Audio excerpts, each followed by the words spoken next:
राम राम भाई लोग। जैसा कि मैंने बोला था शाम को इम्पोर्टेंट क्वेश्चन की सीरीज़ लेकर आऊँगा। तो ये कुछ इम्पोर्टेंट क्वेश्चन है जो कि हो सकता है कल पेपर में आए।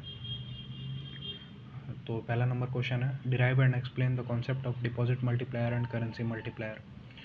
बेसिकली हम लोग को इसमें डिपॉजिट मल्टीप्लायर और करेंसी मल्टीप्लायर को समझना है। डिपॉजिट मल्टीप्लायर है क्या?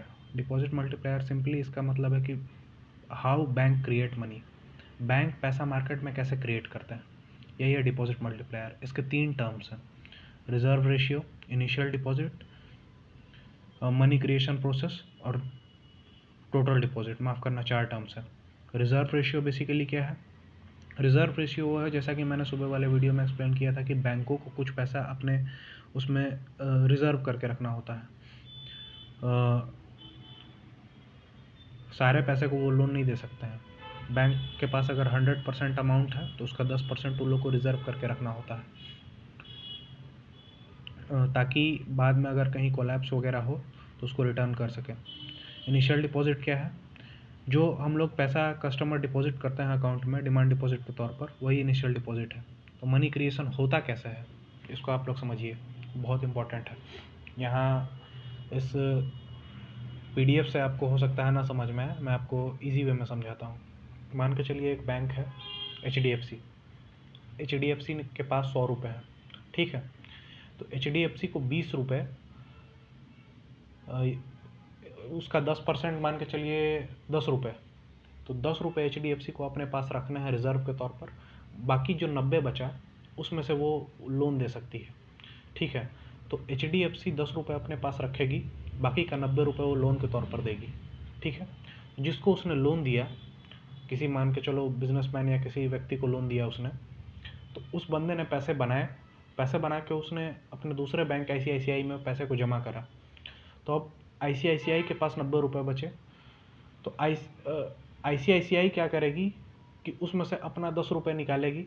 ICICI 10 रुपये अपने पास रिजर्व के तौर पर रखेगी, फिर वो दूसरे को लोन देगी, फिर दूसरा और मार्केट में पैसे बनाएगा। तो जो पैसा बन रहा है पैसे से, और दूसरे बैंक में वो डिपॉजिट करेगा, फिर वो 10% उसका रिजर्व रखेगा, फिर वो दूसरे को लोन देगा। तो ये जो प्रोसेस है पैसा बनाने का, इसी को कहते हैं मनी क्रिएशन प्रोसेस। अब आपको, मेरे को लग रहा है कि इजी वे में समझ में आ गया होगा कि मनी क्रिएशन होता कैसे है। पहले बैंक क्या करती है कि कुछ पैसे अपने पास रखती है रिजर्व के फॉर्म में, बाकी पैसे को वो लोन देती है।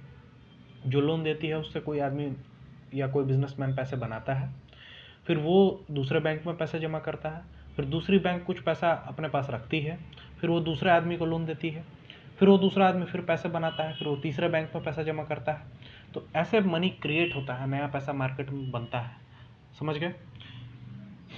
तो आगे बढ़ते हैं, देखते हैं total deposit created in the system can be expressed in infinite geometric series. जैसा कि मैंने बताया, ये प्रोसेस चलता रहता है जिससे नया पैसा मार्केट में क्रिएट होता है, ठीक है।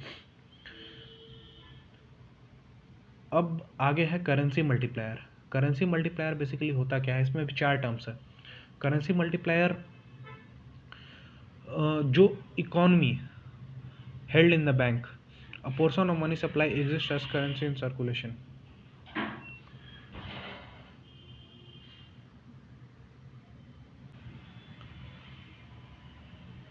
हाँ, तो भाई लोग यार, करेंसी मल्टीप्लायर में 5 टर्म्स हैं। Currency deposit ratio, reserve deposit ratio, money supply, base money, और करेंसी मल्टीप्लायर, ठीक है। करेंसी डिपॉजिट रेशियो क्या है? करेंसी डिपॉजिट रेशियो जो पैसा पब्लिक अपने हाथ में रखी है। बैंक रिजर्व डिपॉजिट रेशियो, जो पैसा बैंकों ने रखा है। और money supply total currency held by public and total currency held by banking institution का ratio.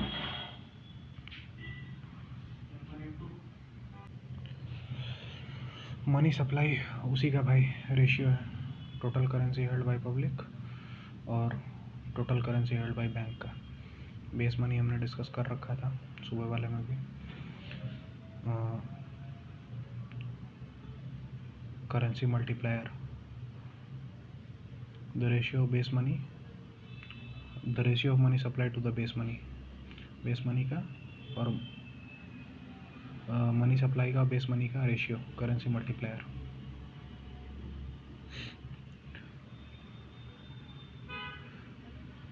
Currency multiplier currency deposit ratio और रिजर्व रेशियो पे डिपेंड करता है।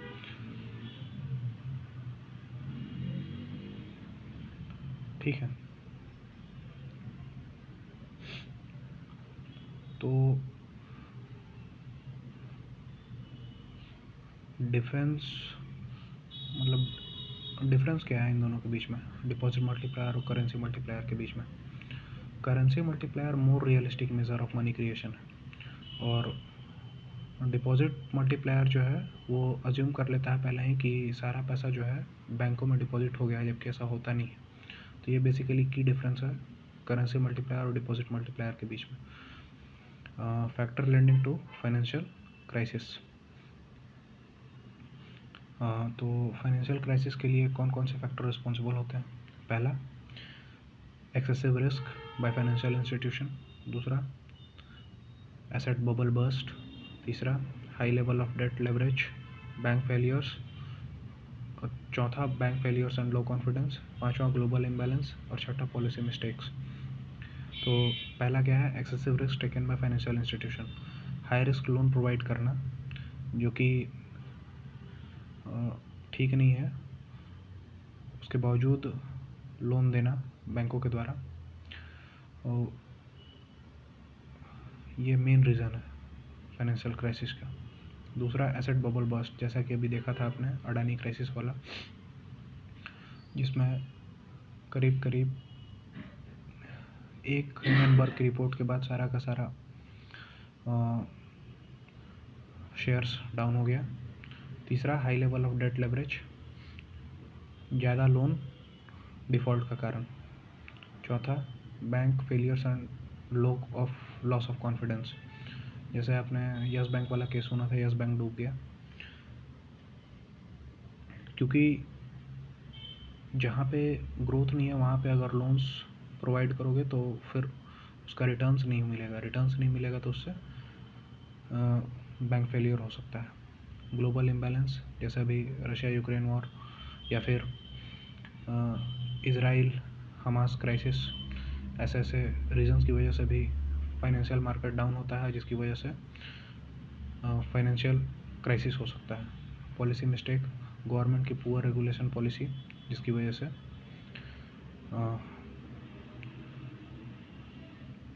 फाइनेंशियल क्राइसिस हो सकता है। अब एसिमेट्रिक इन्फॉर्मेशन का फाइनेंशियल क्राइसिस पे क्या रोल है?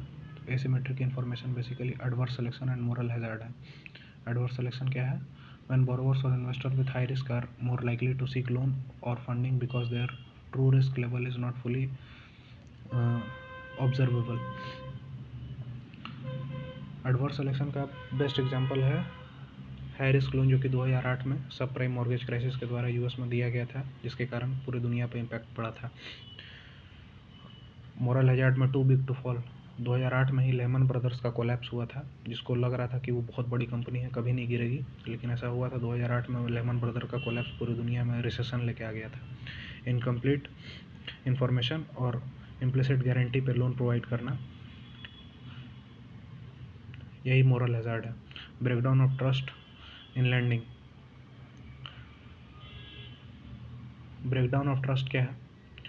जैसे कि बैंकों ने लेमन ब्रदर को लोन्स प्रोवाइड करा था कि वो रिटर्न कर देंगे, लेकिन वो रिटर्न नहीं कर पाया और कोलैप्स हो गए, जिससे कि फाइनेंशियल क्राइसिस आ गया था पूरे दुनिया में, ग्लोबल क्राइसिस आ गया था 2008 का सब prime mortgage crisis, lemon brother के कोलैप्स की वजह से। उसी के regarding complexity of financial instrument.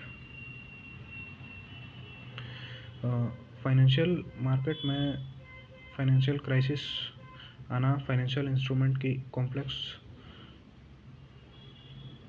Complexity की वजह से भी होता है। Mortgage backed securities, credit default swaps, कुछ इंपॉर्टेंट टर्म्स हैं।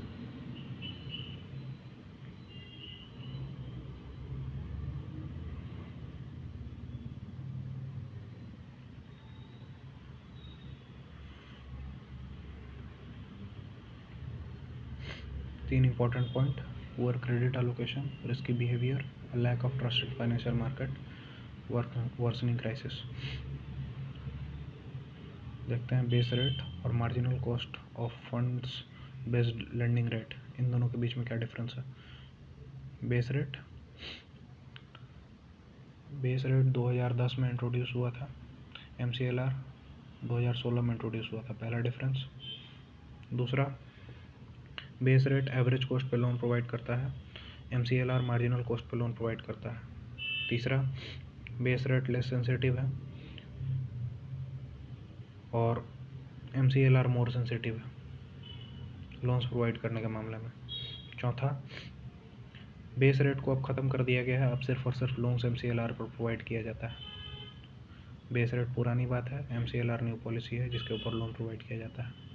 ये 4 point important. Role in monetary transmission.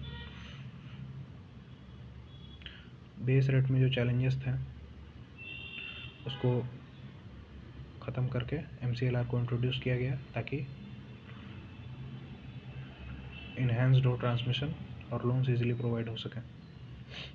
कुछ एग्जांपल्स हैं।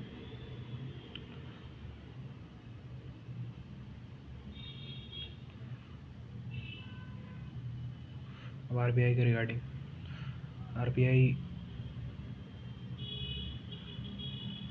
इस्टेब्लिश कैसे हुआ था। RBI कुछ 2-3 एक्ट्स हैं, इनको ध्यान में रखना है। पहला तो आपको RBI एक्ट ऑफ 1934, इसको बिल्कुल ध्यान में रखना है। RBI empowers to manage monetary policy, control inflation, liquidity and credit in the economy. दूसरा, बैंकिंग रेगुलेशन एक्ट 1949। तीसरा, foreign exchange act, foreign exchange management act 1999। और चौथा, गवर्नमेंट सिक्योरिटीज एक्ट 2006। ये 4 मेंशन करना है पेपर में। की function derived from legal framework. पहला, मॉनेटरी पॉलिसी इम्प्लीमेंटेशन। दूसरा, regulation and supervision of bank. तीसरा, इशूअर ऑफ करेंसी। चौथा, बैंक टू द गवर्नमेंट। पांचवा, फॉरेन एक्सचेंज मैनेजमेंट। छठा, payment system oversight. Monetary policy को इम्प्लीमेंट RBI करती है, रेगुलेट और सुपरवाइज भी RBI करती है। करेंसी को छापने का सिर्फ और सिर्फ जो एक्सक्लूसिव राइट्स है वो RBI के पास है। RBI बैंकर्स ऑफ बैंक है, मतलब सारे बैंकों की बैंक RBI है। फॉरेन एक्सचेंज मैनेजमेंट को भी रेगुलेट RBI करती है और पेमेंट सिस्टम को भी RBI ही ओवरसाइट करती है। ठीक है, तो money supply and it determinants. Money supply में monetary base, money multiplier. Monetary base also known as high powered money, it includes currency in circulation और bank reserve.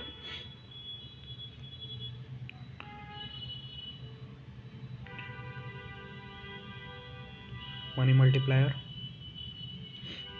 Money supply, monetary base. Money supply upon monetary base is money multiplier, ऊपर भी था। Monetary base और money multiplier में changes effect करते हैं economy को।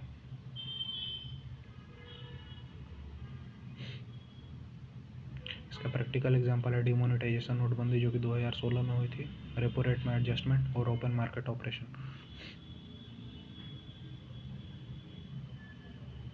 Reserve money क्या है। Reserve money high powered money basically refers to the level of money supply in the economy that the central bank directly controls. It forms the foundation for the broader money supply through the money multiplier mechanism.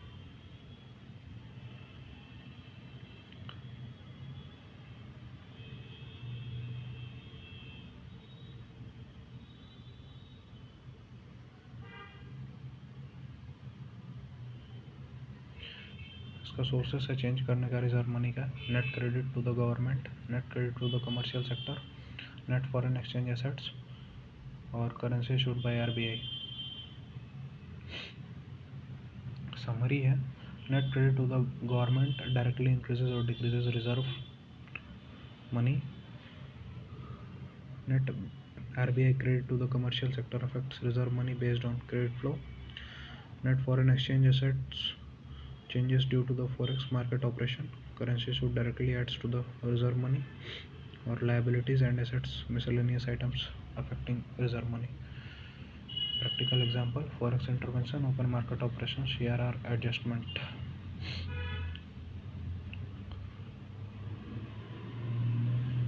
Impact of financial sector reform since 1991 on the insurance sector and non-banking financial companies. ये important है। तो क्या impact था और क्या reforms हुए थे 1991 के बाद। 1991 में जैसा कि आपको पता है LPG reform, liberalisation, privatisation, globalisation हो गया था। उसका रिफॉर्म्स का क्या इम्पैक्ट था इंश्योरेंस कंपनीज पर और एनबीएफसी पर। पहले रिफॉर्म्स देखते हैं। रिफॉर्म्स इंश्योरेंस सेक्टर में क्या हुआ था। IRDAI इस्टेब्लिश हो गया था, insurance regulatory and development authority of India.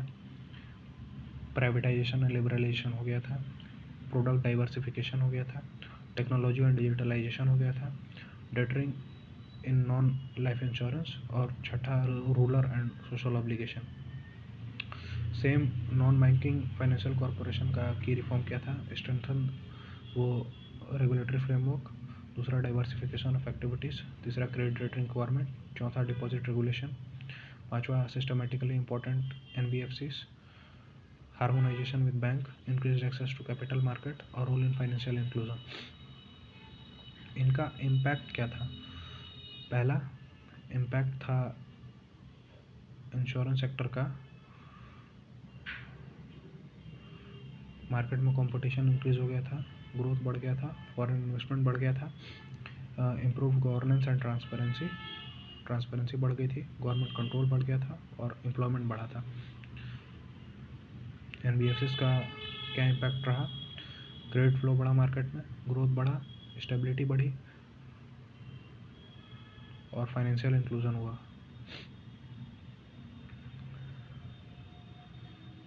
Prime lending rate,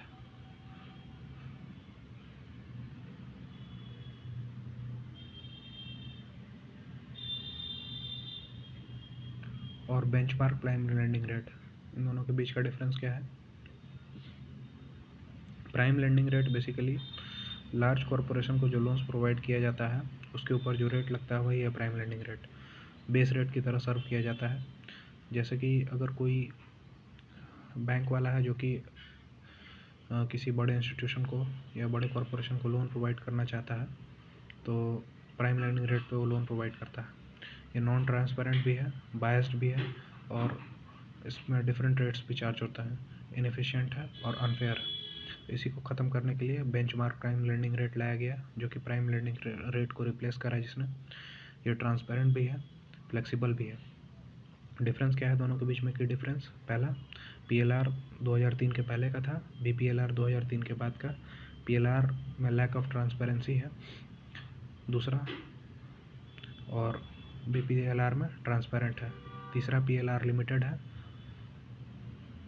और BPLR डिस्पैरिटी को कम करता है, बायसनेस को कम करता है। PLR नॉन स्टैंडर्डाइज्ड है और BPLR स्ट्रक्चर्ड है। ये रहा पूरा कंपैरिजन। M3 M1 ये मैंने सुबह के वीडियो वो एक्सप्लेन कर रखा है इसको। M1 M3 क्या है, PDF से आप देख सकते हैं इसको।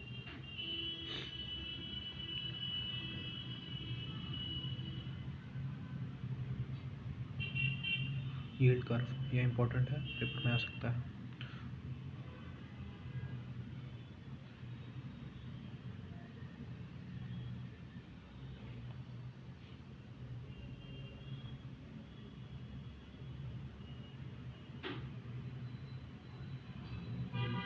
एक्स एक्सिस मैच्योरिटी पीरियड को रिप्रेजेंट करता है, वाई एक्सिस इंटरेस्ट रेट को रिप्रेजेंट करता है। डाउन स्लोपिंग के impact, expectation of economic recession, flight to safety, tight monetary policy, deflationary expectation, global economic factors, short term liquidity crunch। और implication क्या है, indicator of recession, impact on borrowing and investment, monetary policy effectiveness, banking sector challenges। Repo rate, CRR, open market operation, और सारा explain किया जा चुका है पहले ही। तो यही है कंप्लीट PDF। बाकी क्या है कि उतना इम्पोर्टेंट नहीं है ये सारे, लेकिन आप एक बार पढ़ सकते हैं इसको भी।